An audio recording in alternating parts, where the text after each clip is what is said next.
ಕೂಡ ಹಾರುವ ತಟ್ಟೆಗಳು ಕಾಣಿಸ್ತವೆ.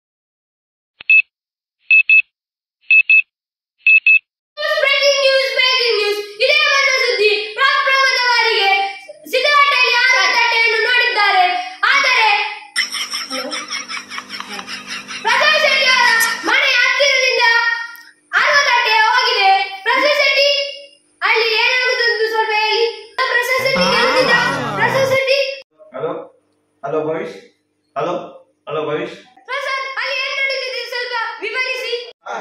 ಭವಿಷ್ ಹೇಳಿ ಹೇಳಿ ಕೇಳಿಸ್ತಾ ಇದೆ ಭವಿಷ್, ಹೇಳಿ ಹೇಳಿ ಭವಿಷ್.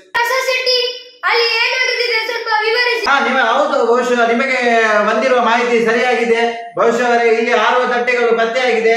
ಈ ನಮ್ಮ ಪ್ರದೇಶದಲ್ಲಿ ಹಾರುವ ತಟ್ಟೆಗಳು ಇವತ್ತು ಪತ್ತೆಯಾಗಿದೆ.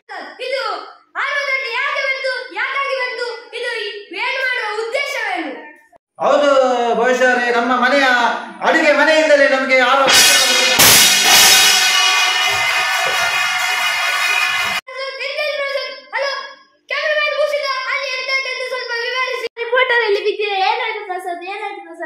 ಅಲ್ಲಿ ಒಳಗಿಂದ ಒಂದು ಹಾರುವ ತಟ್ಟೆ ಇತ್ತು, ಬಂದು ಒಳಗೆ ವೀಕ್ಷಿಸುವ ನೋಡಿದ್ರೆ ಎಷ್ಟು ಪಾತ್ರೆ ಬಿದ್ದಿದೆ, ಯಾರು ತೊಳೆಯುದು ನೋಡಿದ್ರೆ ಇದೆ.